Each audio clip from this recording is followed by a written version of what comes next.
Pro kabaddi season 11 కోసం Telugu Titans మొట్టమొదటిగానే మంచి నిర్ణయం అయితే తీసుకుంది.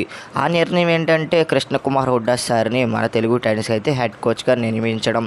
అండ్ హెడ్ కోచ్గా నియమించిన తర్వాత తెలుగు టైటన్స్లో ఈసారి మంచి టీంని కొనుగోలు చేస్తారనేది నా ఒపీనియన్. ఎందుకంటే ఆయన ఇప్పుడు దబాంగ్ ఢిల్లీ టీం ఒకప్పుడు ఎలా ఉండేదో ఇప్పుడు ఎలా ఉందో మీ అందరికీ తెలిసింది. ఎందుకంటే దబాంగ్ ఢిల్లీ టీంని ఛాంపియన్గా నిలిపి అతని సత్తా ఏంటో అతనైతే చూపించాడు.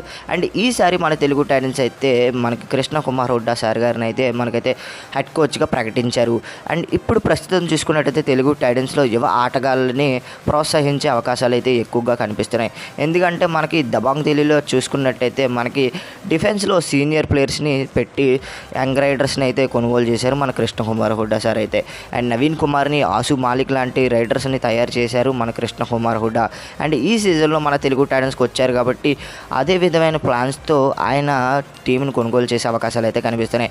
అండ్ దబాంగ్ ఢిల్లీని ఛాంపియన్ చేసినట్టే మన తెలుగు టైటన్స్ను కూడా ఛాంపియన్ చేస్తారనేది నా ఒపీనియన్. ఎందుకంటే ఛాంపియన్ కోచ్ని మన తెలుగు టైటన్స్ అయితే సైన్ చేసుకుంది కాబట్టి తెలుగు టైటన్స్ అయితే ఈ సీజన్లో మంచి పాజిటివ్గా మనకి తెలుగు టైటన్స్ మంచి రిజల్ట్స్ని అందిస్తుందని నా ఒపీనియన్. అండ్ కృష్ణకుమార్ హుడ్డా గురించి నేను ప్రత్యేకంగా చెప్పక్కర్లేదు, ఎందుకంటే దబాంగ్ ఢిల్లీ లాంటి టీంని ఛాంపియన్ చేశారు. అండ్ మంచి మంచి రైడర్స్ని అతనైతే అందించాడు. ఇప్పుడు ఆసు మాలిక్ కావచ్చు, నవీన్ కుమార్ కావచ్చు, ఏ స్థాయిలో ఉన్నారు మీ అందరికీ తెలిసిందే. అండ్ దబాంగ్ ఢిల్లీ టీం కూడా ఏ స్థాయిలో ఉంది మీ అందరికీ తెలిసిందే.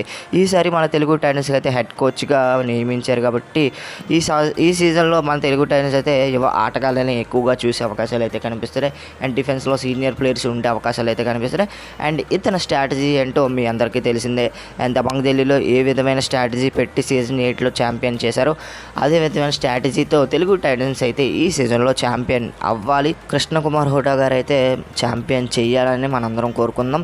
అండ్ ఈయన కోచింగ్ ఏ విధంగా ఉంటుందో చెప్పక్కర్లేదు. అండ్ తెలుగు టైటన్స్ తీసుకున్న ఈ నిర్ణయంపై మీరు కామెంట్ చేయండి ఫ్రెండ్స్. అండ్ ఇలాంటి వీడియోస్ కోసం మన ఛానల్ని ఖచ్చితంగా సబ్స్క్రైబ్ అయితే చేసుకొని పక్కన వచ్చిన బెల్ ఐకాన్ అయితే క్లిక్ చేయండి.